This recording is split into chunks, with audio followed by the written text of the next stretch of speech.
Here's a man who's wrongly convicted, who's condemned by everyone, all his friends and family have left him, and he enters into hell. And there, through beauty and knowledge and hope, he turns everyone's life around.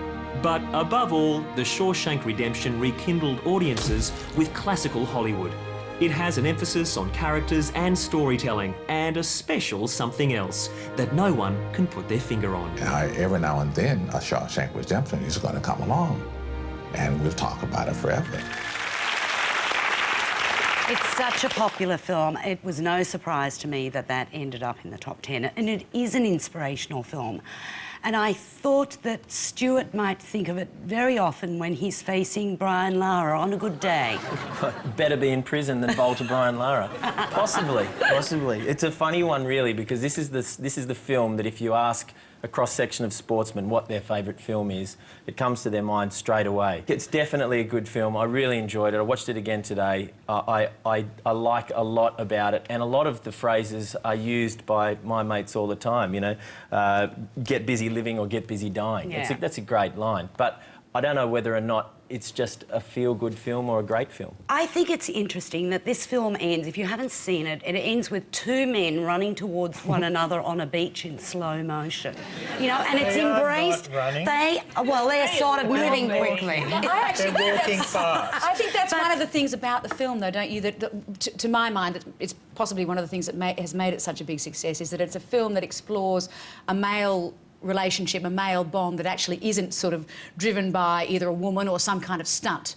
And, you know, it's actually just a simple friendship film about a male bond. I think it's a little, I think it's kind of expose of prison life's a little cleaned up for my you know, like my taste, but it's in other. I think it's. Don't you think? I don't quite believe that he got away with the opera sequence, for example. I just don't believe that. For us, do you really believe? Oh no, it's a fantasy. That, you know, I don't really believe that he was allowed to get. But it was very beautiful, and I think that there's room for a lot of more beautiful films like this. You know, on the land, on the it's a male version of landscape. Beaches. Is that what you're saying? Actually, you're not too far from the truth, I think. I'm like you, I am surprised this is on the list. I kind of think, yeah, good film, but not a top 10 kind of film. I think, and what we're learning, it's sort of tonight's all about my favourite video rental, not my favourite film. I mean, yes, but I think that's the way people see films these days. I think that it's not necessarily in the cinema, and I think this is a film that actually got its life on DVD and video. Well, I've got to say I hate this film. Well, I didn't until I found out that Christians dug it. That's my major problem with it.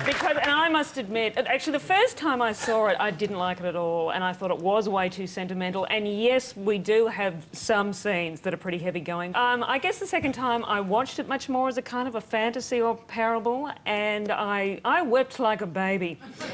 Mind you, I did also weep at The Rock's last film, but I did in Walking Tall. I cried, and that's a true story. But I think it is the relationship between Red and Andy that really gets you in, and I was moved by that. Another thing about this film is the Morgan Freeman voiceover, which has become, you know, it's everywhere these days. I mean, really, and I know it's mellifluous. But I think that's because people realised how well it worked in The Shawshank Redemption. If the government could have afforded him, they would have got him to read the work choices ads.